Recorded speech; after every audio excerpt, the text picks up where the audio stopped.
मागणं मागावं, त्याच्यासमोर पदर पसरवावा, पण ते मागणं संसारासाठी नसावं. संसारासाठी जर मागणं असेल तर शेवटच्या क्षणाला राम भेटणार नाही, कृष्ण भेटणार नाही, संसारामध्येच प्राण्याला घुटमळून राहावं लागेल. म्हणून मागणं असावं ते परमार्थासाठी, भगवंतासाठी. आणि तसंही माणसाचा स्वभाव आहे, त्याची प्रवृत्ती संसारामधून निघत नाही, त्याला निवृत्ती संसाराला करण्याची इच्छाही होत नाही. अगदी देहाचं निर्माल्य होतं, संपूर्ण आयुष्य मावळतीकडे जातं, पण तरीही आत्मकल्याणाचा मार्ग या माणसाला सुचत नाही. तुकोबराया म्हणतात, मरायच्या आधी एकदा त्याला मागून घ्या, त्याच्याकडून मागण्यापेक्षा त्याला मागून घ्या, आपल्या जीवनाचं सोनं झाल्याशिवाय राहणार नाही. विठ्ठल विठ्ठल.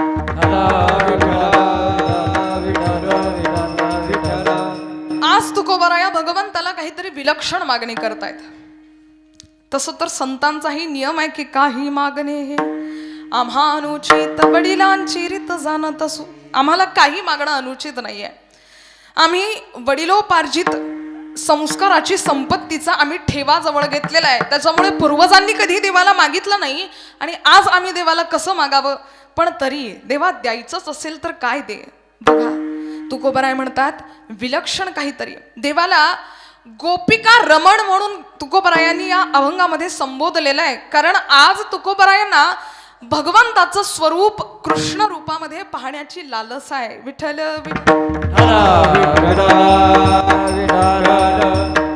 अभंग थोडासा गांभीर्याने ऐका.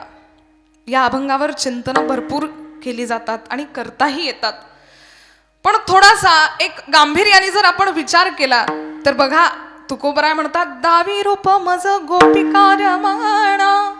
गोपिका रमणा आतापर्यंत विठ्ठला पांडुरंगा असं म्हणताना बऱ्याच वेळी आपण पाहिलं आणि बऱ्याच वेळी गोपिका रमण कृष्ण सुद्धा संबोधलेला आहे. पण आज काहीतरी दावी रूप मज, आज मागणं मागतोय, पण या स्वरूपामध्ये तू मला दिसत असशील तर मी पुढे पुसता सांगेन हित गुजमात बैसोनी एकांत सुख गोष्टी, या सगळ्या गोष्टी मी करेल, पण आधी मला तुझा गोपिका रमण या स्वरूपामध्ये पाहण्याची इच्छा आहे. विठ्ठल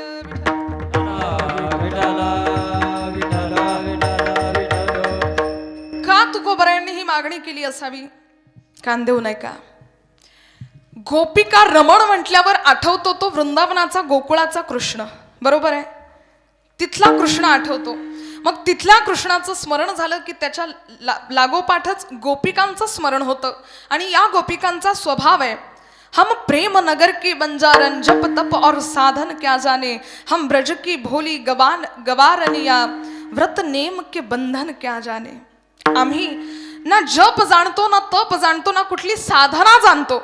आम्ही फक्त एवढंच जाणतो की तो आमचा आहे आणि आम्ही त्याचे आहोत. भक्तीची या ठिकाणी फार पराकाष्ठा आहे. भगवंताला ब्रह्म गोपिकांनी कधी जाणलंच नाही. भगवंत आमचा सखा आहे, आमच्या हृदय मंदिरामध्ये वास्तव्य करणारा असा आमचा भगवंत आहे, असा आमचा कृष्ण आहे, असा आमचा सखा आहे. इथे ज्ञानाला अजिबात जागा नाही, इथे प्रेमाला मात्र जागाच जागा आहे.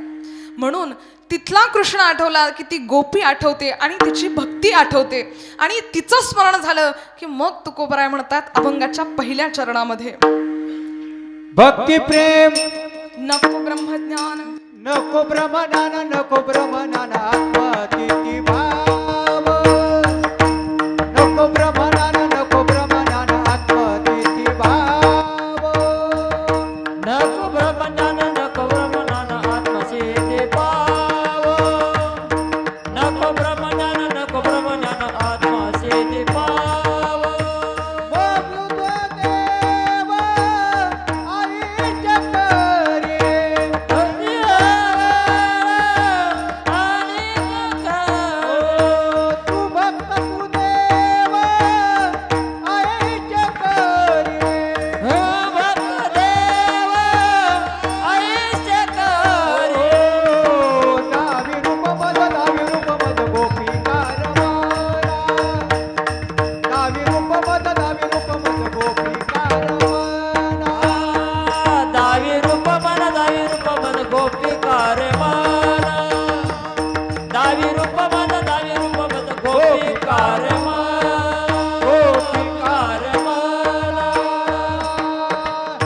देवा नको ब्रह्मज्ञान आत्मस्थिती भाव मी भक्त तू देव ऐसे करी.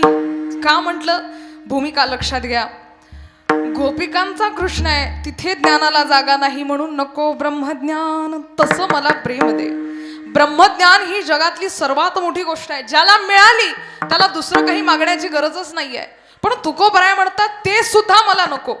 ब्रह्मज्ञान नको, आत्मस्थिती भाव अहम ब्रह्मास्मी ही जी भूमिका आहे ही सुद्धा मला नको. पण एवढं मात्र कर, मी भक्त तू देव ऐसे करी. मी केवळ तुझा भक्त राहावा आणि तू माझ्यासाठी माझा देव राहावा. याच्यावरून श्रेष्ठ भावना किंवा मागणी दुसरी कुठलीच नाही. कारण देवाला जे आवडतं ते करण्यामध्ये मजा आहे, देवाला जे नाही आवडत ते करण्यामध्ये काही अर्थ नाहीये. तसंही म्हणतात ना, भक्ती प्रेमा विना ज्ञान नको देवा. भक्ती प्रेमा विना ज्ञान नको देवा.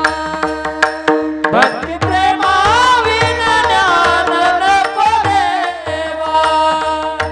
भक्ती प्रेमा विना ज्ञान नको देवा. अभिमान नित्य नवातया माझी.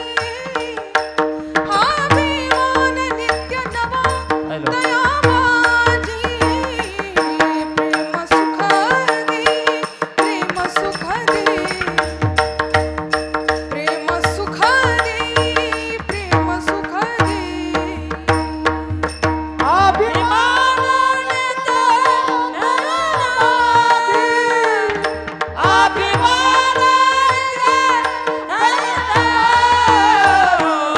प्रेम सुख दे. प्रेम सुख दे. प्रेम सुख दे. प्रेम सुख दे. भक्ती प्रेमाविन ज्ञान नको देवा.